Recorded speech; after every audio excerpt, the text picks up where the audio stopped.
Okay, A2EP, I think there's, I'm not sure if mostly familiar faces here, but there's going to be some new people here today. So we've been around about 15 years and we focus on the technologies part of this decarbonisation and energy productivity, trying to connect everybody up and make the ecosystem all work here. And so what we have here today is absolutely what we love. We have utilities, the likes of Origin here today. We have distributors, Essential Energy. We have government people. We have OEMs, consultants, end users. So it's the whole ecosystem coming together to understand this transition and how to work together. And for sure, once you understand someone else's perspective, it's going to make it a lot easier to do this change. And we certainly don't underestimate how difficult this change is going to be. We've got plenty of war stories already for those that have been trying to do these retrofits. And we're going to be hitting you with a few challenges here today, what we see as some of the big issues we've got to get to in the next few years. Now, another area that we're working on is advocacy, so various government programs, whether it's talking to the people at ESCIs and VEECs. We try and advocate for good practice there, and I'll give you an example of a program that we advocated for in just a moment. And then finally, it's about exploring for best practice and educating with that. And really, that's what today is all about. And this is what we like to do is in winter the advocacy is this Community Energy Upgrade Fund. $100 million has gone to local councils over 2 rounds over the last couple of years, and the work is right in the middle of it right now. We were lucky enough to have some really good data on what's possible with aquatic centres, presented to the right politician at the right time with the right data, turns into a $100 million program, which will see at least 40 aquatic centres upgraded over the next year or two. So something more than, in the first round, there was about $30 million going for aquatic centres. Round 2, we expect similar. So, and that's at a 1-to-1 ratio. So we expect that to stimulate somewhere around $100 million of investment for heat pumps and electrification for aquatic centres. That's Australia-wide. Hopefully that's not, it's probably too late information. You're like, where were you 12 months ago, pal? But that's certainly, I think that round 2 is closed on that one as well now. And so that's what we like to do. And I think this will come up as one of the big issues for the commercial building. You'll see there's been money available from ARENA for industrial activities. Where's commercial buildings at this? And I can let you know that often what happens is the government's not going to move until they're sure that you're going to move and take the money. One of the most embarrassing things that can happen for government is if they do something and then no one takes up this grants program at all. They're like, well, why the hell do we bother? There's a lot of money and time goes into developing these. Why do we do this? So we need to show them that the industry is ready, willing to spend, and there's a market there to make that happen. And again, that's hopefully something that helps we get together today, because the timing is right. So first year for a government, they want to see some results in that term. First major budget coming up in May. Pre-budget submissions are due, I think, in the end of January.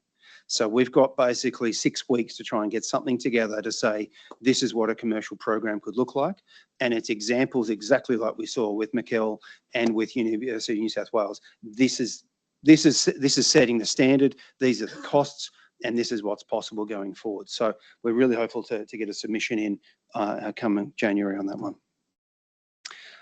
I mentioned before about the ecosystem. So we've got nearly 100 members within A2EP, and it represents the entire sort of ecosystem of supply for decarbonisation and energy performance for industry and commercial sectors. The full ecosystem is there, and this is what we're bringing together today. Hopefully you get a chance to bump into someone. So that's why, please. The person next to you is just as passionate as you are. So with the networking drinks this afternoon, I'm sure you'll find a really good common story happening there. A2EP team is here today. I think we're about half the team, which is great. McCauley's in the back there. That's our program manager. McCauley's been working with New South Wales government on heat pump feasibility pilot over the last couple of years, and works with our research and programs with Race for 2030 as well. Laura Taylor in the front here, our communications champion. Peter Haenke, as you all know, and a little bit of a cameo from our new chair, Bianca Sylvester. Hello, Bianca, there as well. So that's the team. And the rest around the country, we've got Amanda, who's actually in Canberra, couldn't make it, and the rest are in Melbourne. So that makes up the A2EP team. Pete, did I cover everything there today before I'm ready to hand over to yourself? Pete, we're in your hands. Looking forward to a really enjoyable afternoon and lots of interactivity, and looking forward to it. So over to you. Thanks very much, Jarrod, and welcome to everybody both here in the room and online. Yeah, we've got a good afternoon planned for you this afternoon. I'm really looking forward to it. And big thanks to all of our presenters and panellists that you can see up on the screen today. I'll introduce each of them in just a moment. And special thanks, while we have it up on the screen there, to Jose and David, who were our two hosts at the two site visits that we've just come back from, which was really fabulous. Really appreciate the time that you guys took to show us all around, so thank you for that. So I just want to very, very quickly set the scene around the commercial sector decarbonisation. Why are we here and talking about this activity? Many of you would probably be aware of this latest report came out from or projection that came out from Federal DQ just recently, Department of Climate Change and the rest, mouthful, saying that, you know, basically Australia's on track for our 2030 targets, which is great news, but seriously not on track for 2035, which is not great news. And, you know, Minister Bowen has acknowledged that additional work is going to be required to get us there. So I think that just sort of sets the scene and tells us that, you know, there is going to be more activity happening in this space. There will be more, presumably, policy support coming through, and increasing focus from all of the stakeholders who are all, you know, working towards climate goals and net zero in whatever year that they might be targeting.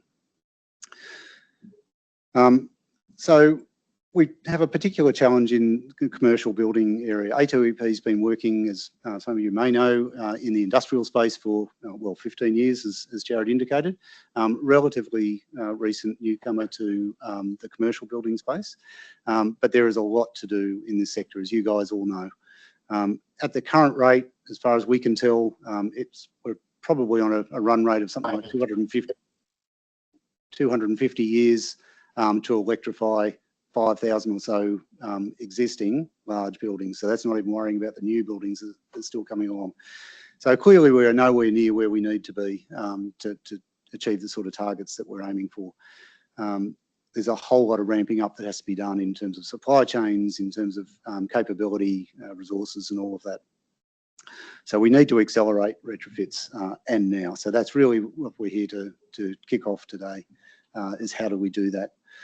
Just another quick couple of data points, pulled a couple of facts out of some research that JLL released recently, and we'll have a representative from JLL who can talk further to this. But, you know, globally, the supply of low carbon buildings is falling well short of demand. So that's just reinforcing what I was just saying.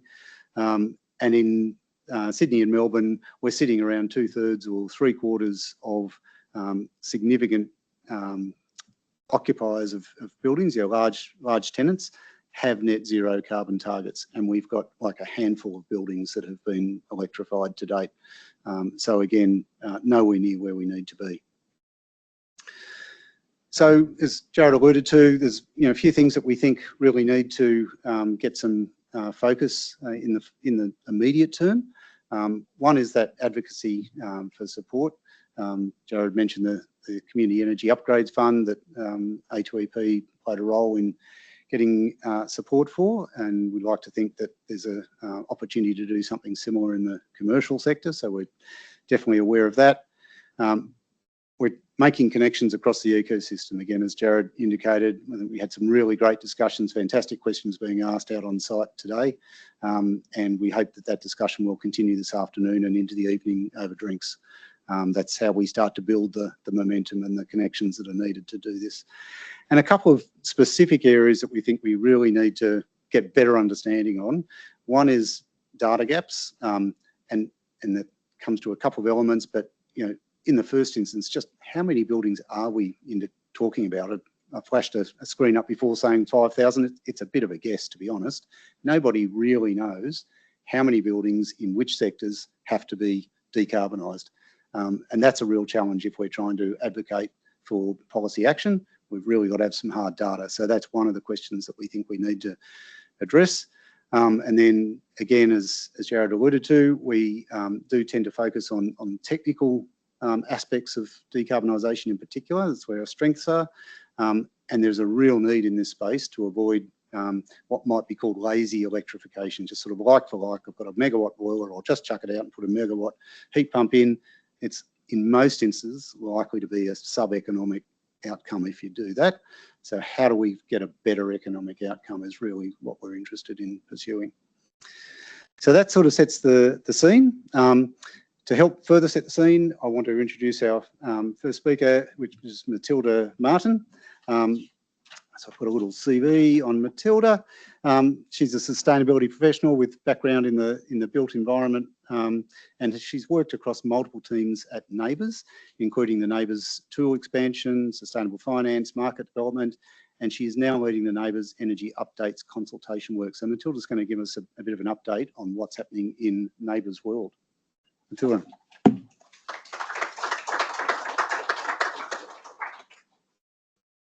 Great, hello. I'm a little bit shorter than Peter. Awesome. I have 10 minutes to yap and a lot to yap about. So I'll just caveat that if there's anything that you want to clarify, you have any questions about what I've covered in today's presentation, just come find me afterwards, or you can email the NABERS inbox and I'll get in touch for sure. So yes, my name is Matilde Martin. I'm the Energy Updates Lead at NABERS. And today I will start with just a brief introduction to NABERS, and then I'll cover our current NABERS Energy Public Consultation update, and I'll finish with a little bit of renewable energy talk and electrification as well. I'm sure most of you are familiar, but NABERS is the National Australian Built Environment Rating System. We are a government organisation that run a national rating program, and we are administered by the New South Wales government, which can get a little confusing. We rate building performance in energy, water, waste, and indoor environment, and buildings can receive a star rating from 1 to 6 stars. So 3 being average or market standard, and 6 being market leading. Now, being an administrator for a national tool comes with great responsibility, of course, so it's important to periodically make sure that our tool is still giving industry meaningful results. And that brings me to our Energy Updates consultation, which is all about the NABERS Energy Star Rating tool. So starting off, I'm going to kick us back in time. The NABERS Energy Rating tool, it is an energy efficiency tool. So it's meant to help building managers and owners compare the energy efficiency of their buildings. And to calculate the NABERS Energy Star Rating, we currently use carbon emissions, where we take all the energy consumption of your building and we multiply all the different energy sources like electricity or gas by the relevant emission factors across the states. But if we use emissions factors to compare buildings, the question really is what happens when emissions factors change over time due to the increase of renewables in the grid? And before 2020, we really didn't have to think about this too much because the grid mix was fairly consistent, but then the grid began to decarbonise, and it's a great problem to have. So in 2021, in response to this, we began updating the emissions factors in the NABERS Energy Star Rating calculation. And we committed to doing that every 5 years to make sure that the tool was still giving that meaningful result for the industry. Now, the most recent update was done in July this year, but our next update is in 5 years, which is in 2030, and projections tell us that our grids are going to be a lot greener by then. So, if NABERS continues using emissions factors, this shift could create a really major challenge when electricity emissions start trending towards zero. Our data shows us that energy ratings may no longer actually reflect how energy efficient a building actually is, only what sort of energy it uses. And a really quick example of that is that you could have a really inefficient all-electric building using a crap ton of energy, but because it's being powered by zero emissions electricity, it would get maybe 6 stars. And then you could have maybe a really efficient mixed fuel building and it would start to get 0 stars simply because you're comparing some emissions with 0 emissions. And this means that we have a really big problem because NABERS energy ratings may no longer provide that meaningful reflection of energy efficiency. So we need to move away from using emissions to calculate the actual star rating. Which brings me to our energy updates consultation. Now the consultation is still open. So if you want to respond, it's open till Friday, highly recommend. And if you want to clarify anything, please get in touch. And we have 3 items in our proposal. Now, the first one is that NABERS energy ratings will compare all energy sources equally. So this means that electricity, gas, LPG and diesel will be assessed based on their energy content, not the emissions factor that we multiply it by. For example, 1 megajoule of electricity will be equal to 1 megajoule of gas in the NABERS rating calculation. Item 2 is that we'll implement the update across all building types and jurisdictions simultaneously, so all at once. And item 3 is that we will implement the update in 2030. Now, there is a planned review in 2027 to assess readiness for 2028. And that has come because some organisations that we spoke to told us that they would be ready earlier, and that 2027 review just allows for that flexibility. But ultimately, this timeline really supports that sort of smooth transition while we're trying to maintain confidence in the rating system. Now, every time there's an update, even an emissions update, there is, of course, an impact. So what can we expect in 2030? Now, this graph, which is part of the consultation paper, so you can read it in more detail if you like, gives an indicative impact across the country. So it shows how ratings are expected to change between now and 2030. And it only focuses on changes of 0.5 stars or more. Now, the really big caveat with this data is that we used 2023 rating data, and we took that data and we pushed it through the 2030 calculator. So it sort of wildly assumes that there is going to be 0 changes or 0 upgrades in that building from 2023 to 2030, which we all know working in the commercial building space is not going to happen. So the impact is likely to be much less. You can also see that Victoria sees the biggest swings, and that's because of their higher gas use and historically higher electricity emissions. And I'm really happy to dive deeper into that with anyone who wants to chat to me. Importantly, I think it's really interesting to note that, of course, the average rating does not change. You can do your own indicative impact analysis using our prediction tools online. They are free and you can find them under rating tools on our website. Just that, they do have a few scenarios, just refer to scenario 2 results there. And this is a really cool example that Peter put together for us actually, around how electrification and energy efficiency upgrades impact ratings over time. I'm really going to reference my notes here so I don't get anything wrong. But in this example, Peter took a mixed fuel office building, which you can see up the top left, which currently has 4 stars using the calculator for today. And then you can see down the bottom there that in 2030, that building is predicted to get 3.5 stars if nothing changed with that building. Then Peter modelled 3 scenarios for that same building, but fully electric, and that's kind of like the middle section there. Peter modelled 3 different scenarios using different coefficients of performance values, COP1, COP2 and COP3. So you can see here that COP1, Peter tells me an electric boiler or heat ducting, results in going from 3 stars today to 3.5 stars in 2030. And then we can see in COP2, like a heat pump, for example, that rating improves from 3.5 stars to 4, and then COP3 moves from 4 to 4.5. Thank you, Peter, for sharing that example with me. I think it's a great way to show how energy efficiency improvements and electrification can improve your NABERS rating over time, but also a really cool example of how to use the free calculators to build business cases today.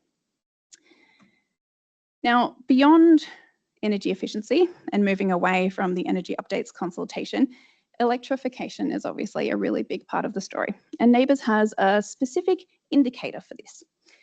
The renewable energy indicator. All NABERS energy certificates come with this, so you can see it's the little donut there that says 64% on the NABERS energy certificate, and they provide a transparent display of energy purchased by the building, showing the percentage of different energy sources within that building. So only buildings that are 100% electric and procure 100% of their electricity from renewable sources can get 100% in the REI. Now, the REI recognises renewable sources from contributions, both from government and from purchasers. and it aligns with local and international standards of market-based carbon accounting. The REI is also reflected in the newly launched Commercial Building Disclosure Roadmap, or the CBD Roadmap. Now, the CBD program is a Commonwealth-run program that currently aims to improve the energy efficiency of commercial office spaces in Australia. For those who don't know, currently, if you have an office space and you're leasing or selling that space and it's over 1,000 square metres, you are required to disclose your NABERS energy rating. And recently, the Assistant Minister for Climate Change and Energy, Josh Wilson, released or announced the release of the CBD Roadmap, which outlines a staged approach for its expansion, which is pretty cool. And one of the items on that roadmap is the REI, which is why I'm bringing it up today. And that's really exciting because this is the first time we'll see the REI embedded in policy. So the roadmap shows this mandatory disclosure can help optimise performance, cut emissions and costs, and support the government's goals for net zero. You can obviously find more information on this online if you want to learn more. But that kind of brings me to the end. I will stop yapping, but come and find me if you have any particular questions about anything I've spoken about today. But thank you for having me.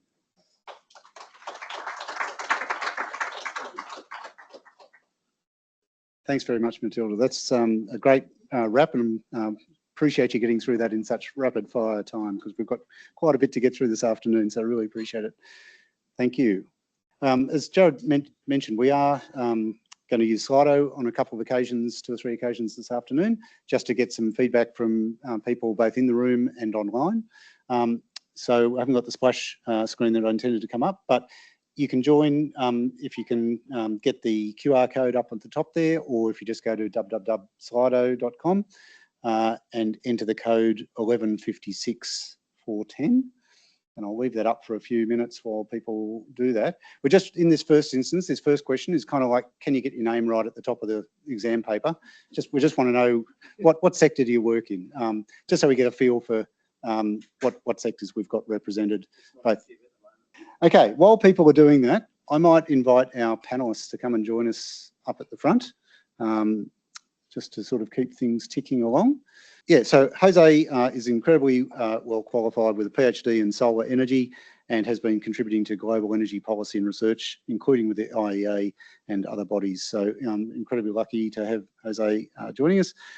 David Della sitting next to Jose, the other host of our site visits today. Thank you, David. National Manager of Property Sustainability for Cromwell Property Group.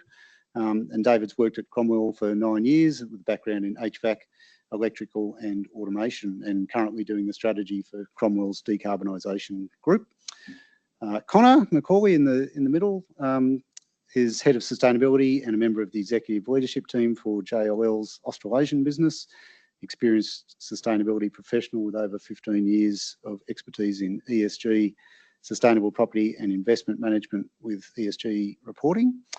And finally, Emma Lucia. Emma's the National Sustainability Leader and Senior Principal Consultant at Acor Consultants. And Emma's held a variety of roles across her career, spanning technical and commercial in both sustainability and energy, and is very good at translating technical complexity into tangible outcomes, which is exactly what we need in this space, I think. I was interested just to touch on the point I raised earlier about not really having good clarity about how many buildings we're trying to address here. I'm conscious that NABERS, thank you very much, gives us really great data on the office sector. So if we only had to decarbonise offices, we're not too badly placed. I think we've got pretty good data, and it drills down into electricity, gas, so that's pretty good. But we don't really have a good sense of beyond the office sector. And I'm thinking about you, Jose, in the academic sector, and the other sectors. I know Emma does work in the health sector. We don't really have good data on how many buildings we're trying to address. There is sort of a commercial property baseline study that's been done and is often referenced, and that's kind of the best we've got. And the consultants there have done a good job in pulling together whatever data is available. But I think the reality is that a lot of it's estimates and assumptions because the data just doesn't exist. I wanted to turn now to how you go about preparing for decarbonisation. Certainly, Jose and David, you've been down this path, and Connor and Emma, you're also working in the space. So, interested in, taking step one for people who in the room or online who might still be in the early stages of thinking about this, wrapping your heads around how do we decarbonise. I'm just interested in your perspectives on what preparatory work you did. How do you start down the journey of decarbonising? So for us, it was very clear that the first step was scope 2, so having renewable electricity. So we signed a PPA very early on, 2017. And after that was implemented, the next logical step was scope 1, and that's where electrification became a reality. We created our roadmap in 2021. So our first approach was to go to a consultant and said, look, this is the problem. These are our assets. What is a realistic program? How long it may take and how much it will cost? We did a business case based on that, using carbon offsets costs, which stack up enough for the university to secure internal funding, and we are delivering the program since 2024. But it took 7 years. Yes, a lot of planning, use of consultants. Yeah. How about you, David? We used, we went out and did decarbonisation assessments for each building. So we looked at all the emissions associated, scope 1, 2 and 3 for the buildings. So we looked at metering our systems, we looked at invoices, collated all that data and information, and then we looked at quantified the total emissions for that for 2-year period. We also looked at initiatives for improvements for decarbonisation, and we looked at capital expenditure. So initiatives that were forecasted in, we brought those into the decarbonisation plan as well. We looked at each initiative, so quantify of kilowatts or reduction of emissions, so associated with the initiative reduction, and then we started to forecast those initiatives into a decarbonisation plan, so we could look at budget estimates and return on investment. And once we quantified those, we could work out which were the priorities. So 1, 2, 3. So what was a great return on investment? No brainer. What was second that was almost going to achieve a good return on investment? So good return on investment is obviously slower than 10. Something that's medium is 2, so it's about 10 years. And something at 3 is not feasible, but it's still in that decarbonisation list to look at. So we forecast those jobs into our decarbonisation plan, and then we understand what the capital outlay is, how much emissions are going to be associated with that project and the reductions. That's how we do it. Yep. So again, lots of planning before you actually start the work. A lot of planning, a lot of collaboration with the teams, projects, facilities teams, managements, what has been actually completed on site as well, to document those, and then just following through with the projects and doing study cases. Connor? Yeah, I think I'd add to it by saying so JLO, just for a bit of background, we're a service provider. We don't have assets, but we provide a lot of advice to asset owners. And what I'd say is that, there needs to be sort of an inflection point on when that decision's made. A lot of asset owners have done the due diligence. They've created, they understand what the costs are for electrification. They've put it into their CapEx plan, and they're just waiting. To be honest, they're saying, look, is it going to be at the end of life of the plant? We know we're not going to replace another boiler for another gas boiler. So are we going to wait until the end of life? And if that's still 15, 20 years away, that's when the plan is. Or is there another reason to bring it sooner? And really that's going to be around a lease event. Because if they can't hold on to that major tenant, if that tenant's going to leave because the building isn't all electric, then that's when they need to bring that CapEx forward and do the project now. So that's what we're seeing, but still a lot of landlords or asset owners are waiting for that event, because sometimes they've got a fully leased asset and the next lease expiry is 5 years away, and we know the project probably takes 12 to 24 months to deliver. So they're still waiting. And then they're saying, look, could we also just do a lift and lobby upgrade and other aspects to bring in new tenants instead of doing that? And to be honest, that's sort of the pragmatic decision that they need to make as asset managers. But that's the challenge we face. We need to try and convince them that there's too much risk if they don't do it. So there's study work going on to identify potentially, what a decarb pathway might look like, but then a halt while we work out whether now's the right time, or do we do it in 15 years or 5 years or? Yeah, exactly. I mean, a lot of the larger institutional landlords, or those with like prime grade assets, they already understand all the costs and sort of how long it would take, and they've had their engineers sort of do all of that due diligence for them. But now they're just waiting for when to do it. Yeah. Other perspectives, Emma? Yeah, well, what we're seeing as well from some of the asset owners is that their investors are applying direct pressure to them. So there are financial incentives on the building management team to deliver these decarbonisation opportunities within certain timeframes. And those can be, while there's incentives, there's also some penalties if they don't. So the sustainable finance angle, the investor-driven strategy can have an impact in accelerating some of those timeframes. So we've heard a little bit about the timing, when is the right time and the factors that are affecting that. I guess I'm interested in each of your perspectives on what would be most useful to you personally and in the market to help accelerate those outcomes that we're all hoping for, looking for. Maybe we'll go in reverse order. So I'll throw you in, Emma. What tools, resources, advocacy, what is it that would most help, do you think?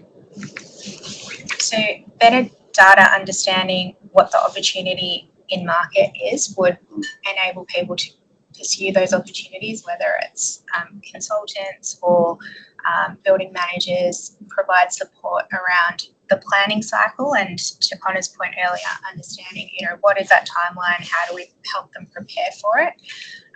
There's a lot of opportunity in the lower grade building stock that hasn't been realised that we can, with better data, we could help to uncover. From a policy and government incentive piece, it would be great to see more incentives around actual deployment of projects. We've done a lot of studies, people are happy to do studies. Let's incentivise more action. I think the New South Wales submetering grants is a really good example of that. It helps provide data to make those informed decisions on projects. Yeah. Connor? Yeah, I'd add to that, I think a lot more case studies, like there've been, like the case study from Cromwell is fantastic, and I think the more of those that we have, especially with some of the trickier older assets that we can show, because another example is 101 Collins Street. It's probably the most prime grade asset in Melbourne. It's got huge space, got an endless budget. It's $1 billion asset, so that's great, but it's not fit for everyone. But yeah, more examples like the McCauley building and other trickier ones and across different asset classes would be really handy. But then also it's around at what time, it's not just about the electrification and the metering and the switchboard upgrades. It's sort of like a whole asset repositioning. We've got a lot of older building stock. We've got higher vacancy in a lot of sub-markets as well. So how do we, what else needs to be done to that asset to make it fully utilised?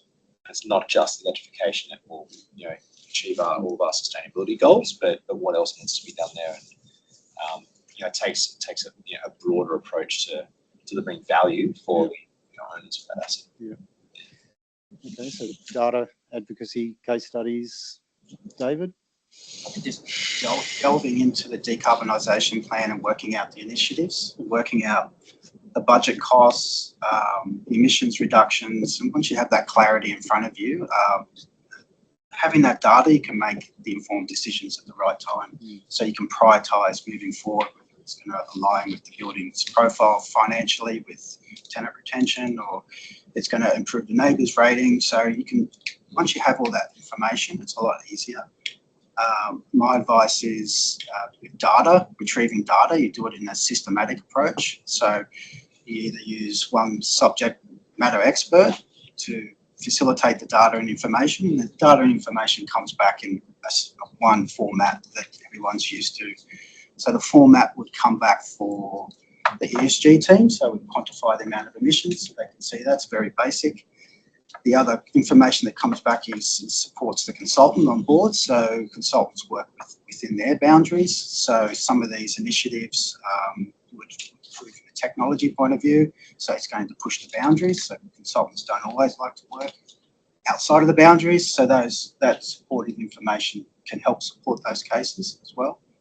And the other part is that if you have that data and information, it's also going to help with building functional control and descriptions and the way it works, and it's just laid out for the information. So that information is very helpful for that aspect from engineering point of view. Might not make a lot of sense to a lot of people, but putting it in the right hands of the right people, they know what to do with the information. Just having that understand the different departments in different aspects, how they actually work as an organisation, and how to get the best out of them, and how to present the data and the information to them effectively, so we can get the best results. So systematic approach is very important. Yeah, and any specific tools or resources or aids, or is there anything that would help someone in your position or others like you to be able to do that?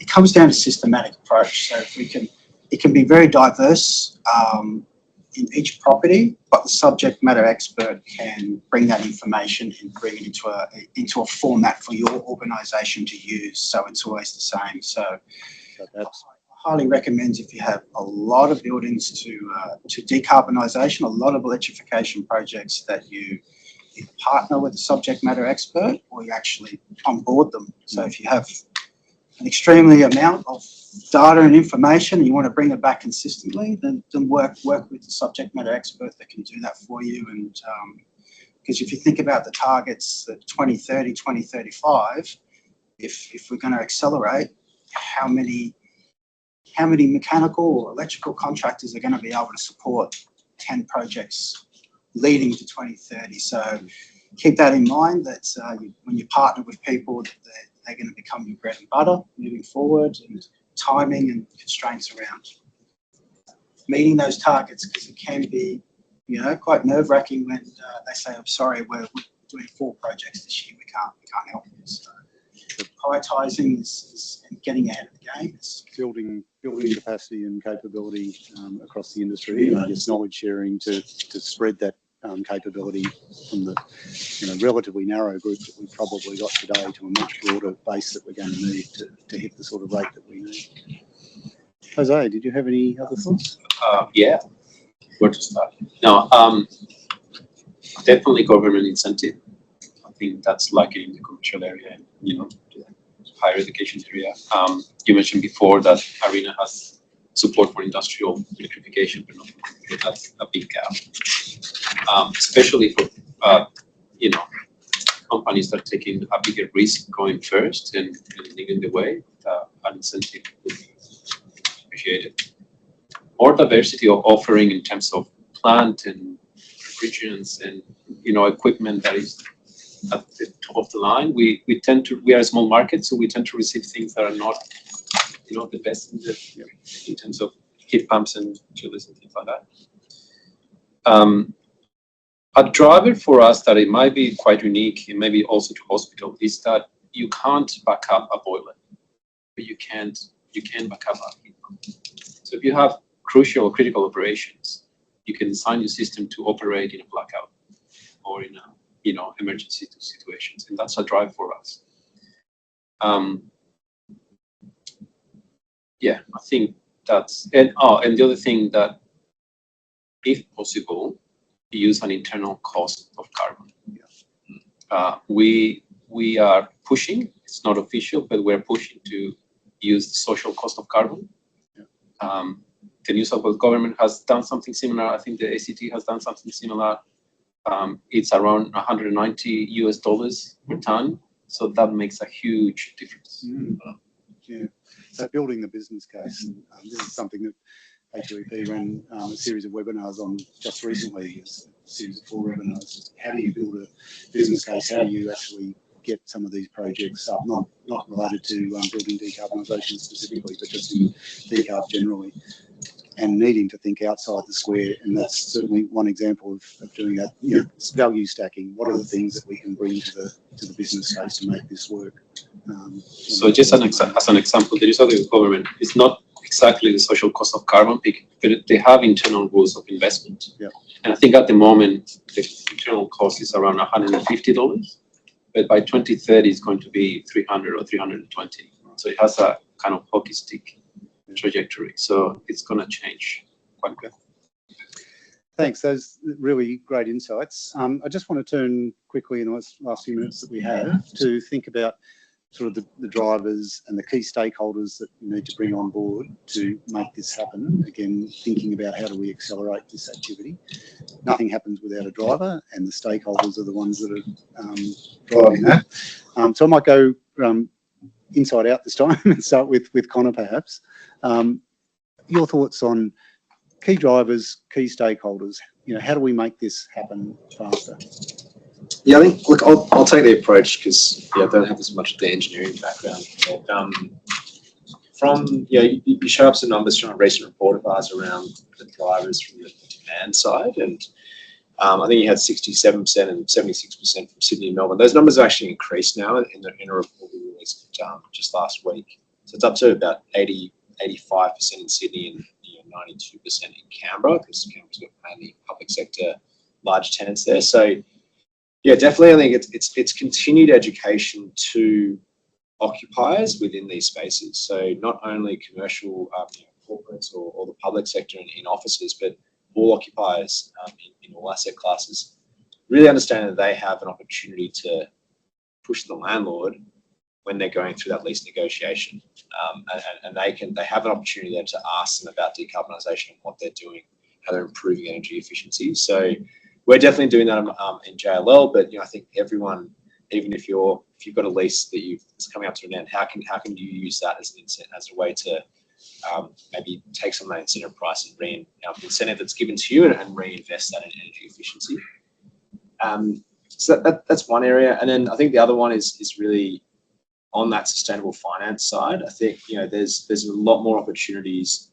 The banks want to decarbonise their books. They've got a lot of sort of sustainable linked loans and green loans coming out there, and a lot of work's been done with the Australian sustainable finance taxonomy, but more can be done. I think more can be done in terms of providing better returns or lower interest loans to these types of projects, electrification projects, because I think they're definitely out there at the moment, but the incentives aren't great. So I think there could be more opportunity to work with the banks to help provide better incentives.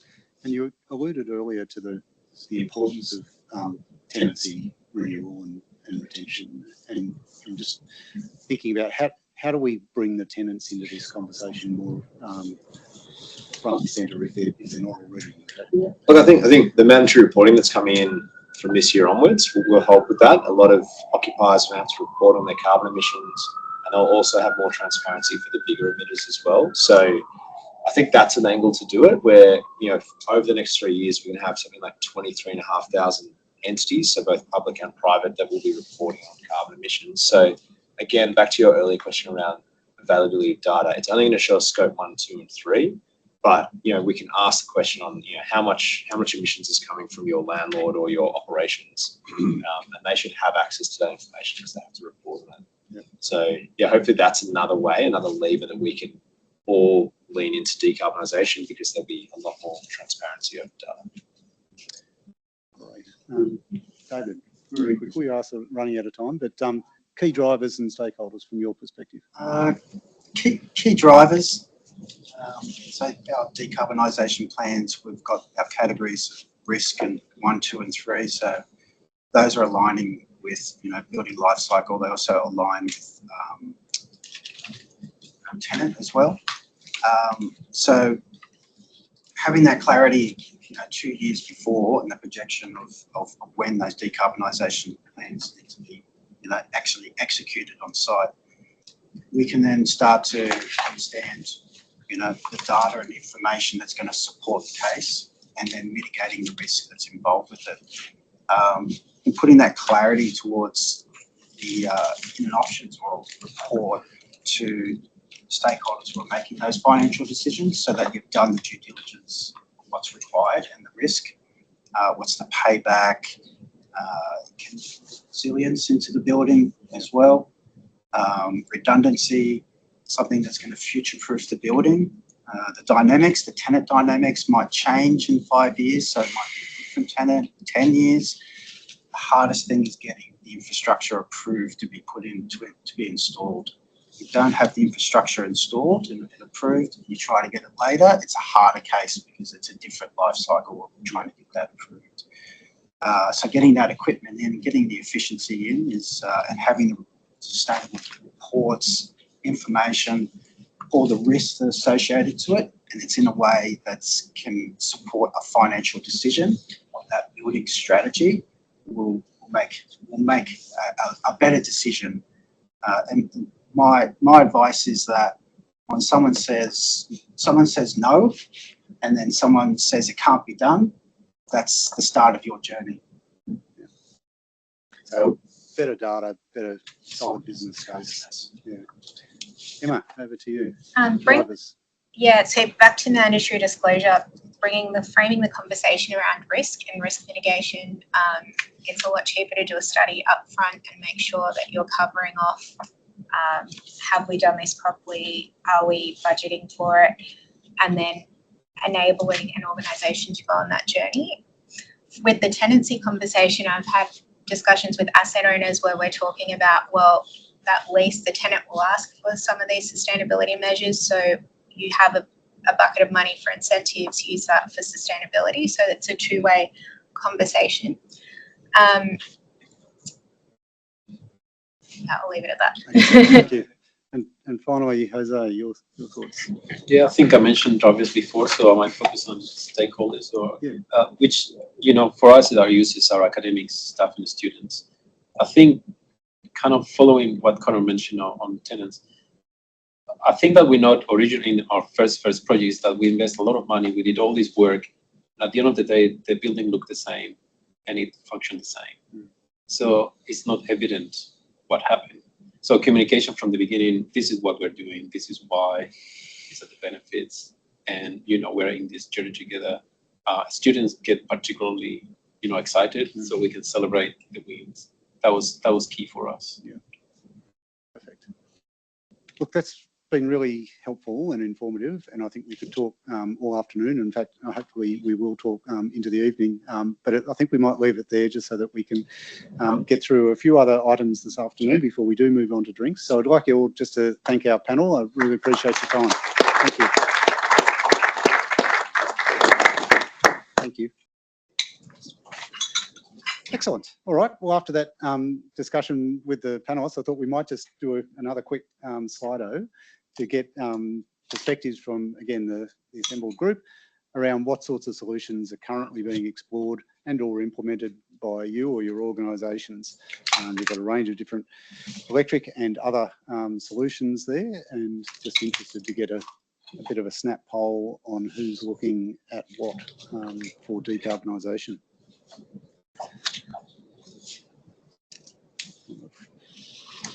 Heat pumps as early runners. And energy efficiency, no great surprise there.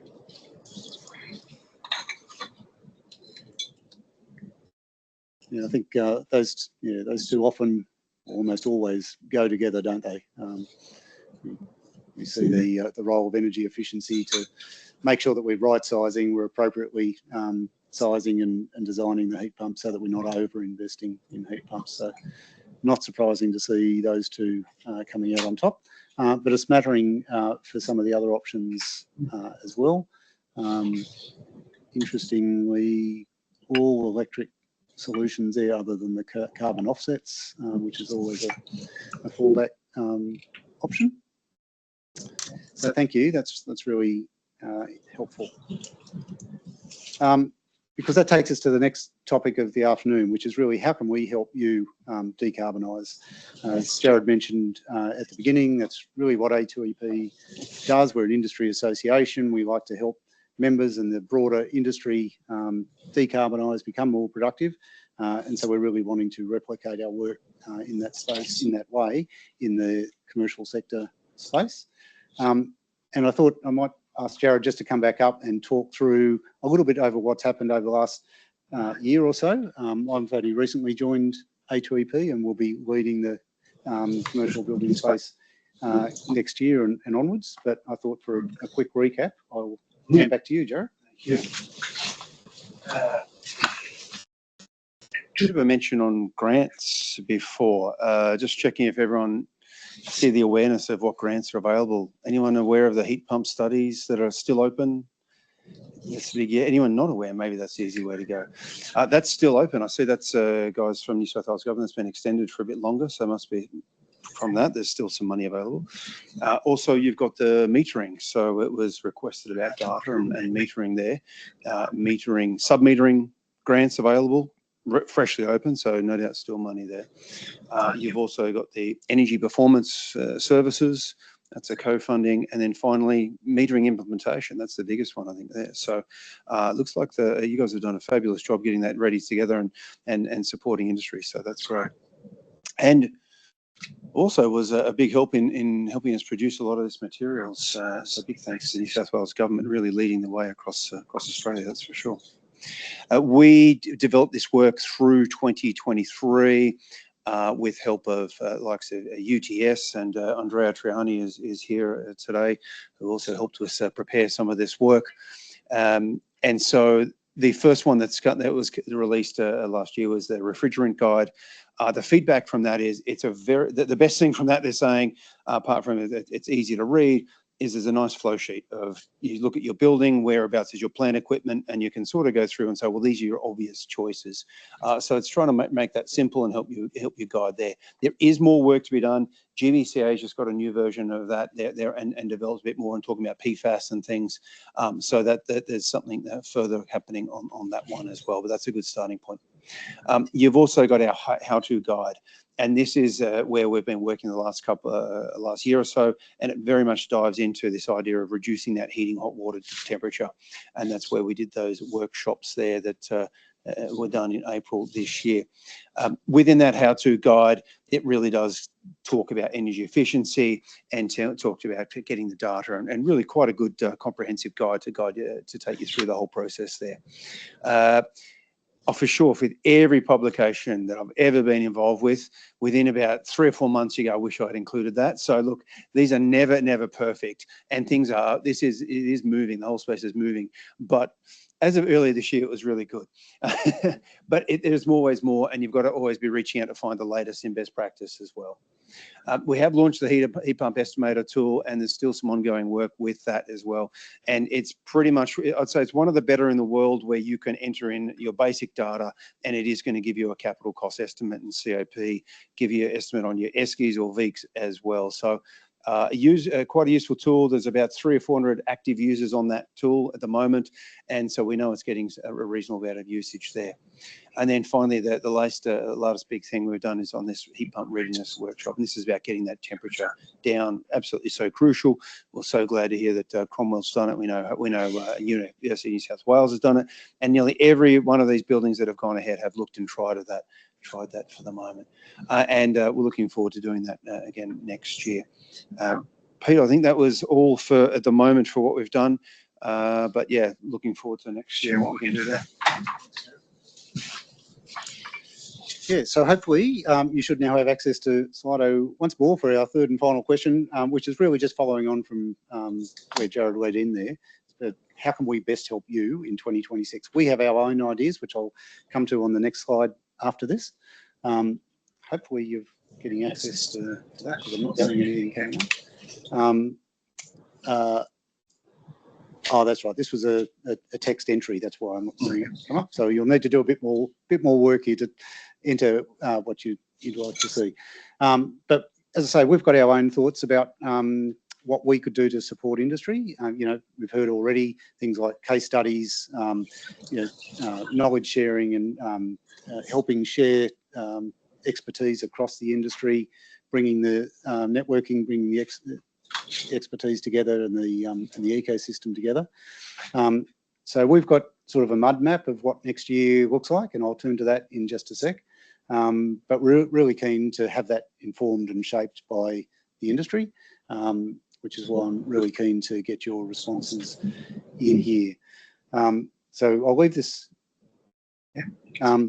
I'll leave this slide up for a little bit so people can continue responding, and just sort of talk a little bit to what we're thinking about at this stage for next year, and hopefully it's going to be somewhat supported by what's up there. But we'll see. I can't help you with the carbon tax. I'm sorry. We'll see what else we can do. Yeah. So look, the first cab off the rank next year in the early part of the year, probably the latter half of February. We're planning to rerun the heating hot water workshop that Jarrod just mentioned, was run earlier this year. We found that was quite well received. We still think there's a lot more people to get to, particularly the owners and operators. We had quite a lot of consultants and suppliers come along to that workshop this year, which was very helpful because obviously those people need to understand this space well as well.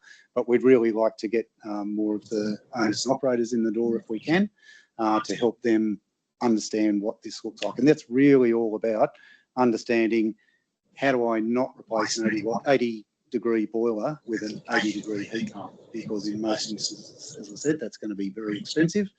Can I get away with a 60 or 70-degree heat pump? Maybe even 50, David. You know, there's times when you can, well, oftentimes you can get away with a lower temperature heating hot water system. But it requires some work and you need to plan for it. And the reason that we're running it this early in the year is it needs to be done across the winter period. You need to test it during the cold winter months to just find out where the weak points are in your HVAC system that potentially may not respond well to a lower temperature. That's what you want to find, so that you can then fix those and be ready to implement a reduced temperature heat pump system, you know, in the next 12 months after that. So the workshop is all about getting your heads around what that looks like, working out how to manage the risks, because clearly there are risks. If you start doing this kind of stuff, you need to understand those, you need to engage with the right stakeholders so everybody's aware of what's happening, and yeah, get the plan organised and your resources lined up so that when winter comes along, you're ready to go. And what we would love to see is even more buildings where a lot of people have been through, have done that testing last winter. We'd like to see even more go through next winter, so that we've got a pipeline of sort of heat pump ready buildings, if you like, who know what they're aiming for. Until you've done that work, it's really hard to size the heat pump. Okay, has that slowed down, or got somebody still going? So I'll keep just talking then. The other things that we're thinking about are other workshops or webinars in particular dealing with specific elements of heat pumps in particular. There are, you know, mechanical, electrical, civil aspects to heat pump implementation that really need to be thought through. And, you know, we've got access to both industry members like we've got in the room today who have done this. We've also got good access to the technical supply side. As Joe's mentioned before, I've mentioned, we've done a lot of work in the industrial space. So we've got learnings around industrial heat pumps that we can bring over into the commercial space. And so, you know, there's opportunities to run workshops around that, develop case studies, develop materials, resources that Jarrod just mentioned that we've been doing over the last 12 months. The reason I've been asking the questions about what's going to help you is we want to really target in on what are the things that are going to be most helpful for you over the next 12, 18, 24 months to accelerate the rate of uptake. And that's where we'd like to target. We don't want to put materials out or events out that aren't of any use, so we want to target it in. So I think that seems to have slowed down there. So I might, oh, somebody's taking the opportunity. I will move on from here, but if you do have if you're online and you do have more that you haven't been able to get to, please just send it through as an email to us, and we'll happily take that on board and incorporate that into the responses. So what's ahead for 2026? I think I just sort of spoke to all of this, all of those kinds of things. We do have ideas on what each of those things might look like. As I said, I've got a bit of a mud map for 2026 mapped out, but it's flexible, and I'm very keen to sort of go through the responses that we've just received and make sure that we're targeting that appropriately. With the exception of, well, unless everybody votes me down, but the one I do have sort of locked in at the moment is the heating hot water workshop for second half of Feb. We'd like to press on with that one, unless everybody tells me we've got that radically wrong and that's not needed. I'm not seeing anybody saying that. So that's that. Oh, so there it is. So that's what the hot water workshop will broadly cover. Looking at data requirements, managing those risks, as I mentioned, comms plans, so that we're not catching people unawares, and there's a bit of a dance in comms. There can be too much as well as too little when it comes to playing around with hot water systems. So we go through all of that in the workshop, and then working through some case studies on what has been done, what worked, what didn't, and then importantly, what's your work plan for 2026 going to look like to help you go on the path. And we may even throw in an optional site tour at the beginning of the day, like we did today, because that seemed to work quite well. We do plan to run one in Sydney, one in Melbourne, two quite different markets, similar material obviously, but different markets. So the aim is to run one in each major city.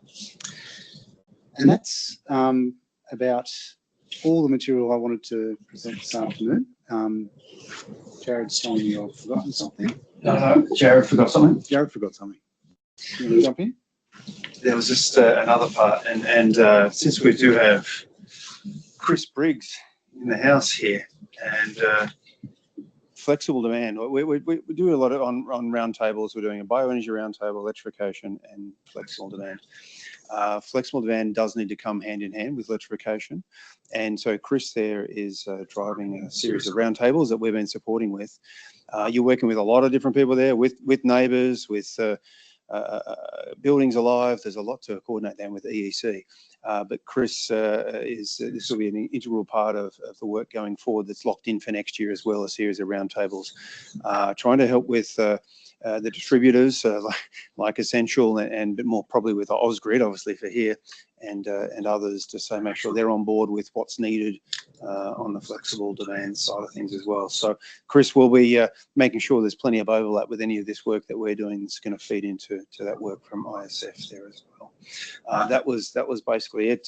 Sorry for the interruption there, Peter, but I also want to acknowledge the support we've had for this site tours and the roundtable series we've had from New South Wales government, really helping. You guys are leading the country here, so it's great that we get that support, and I hope you can see that we're doing the right thing by that support as well.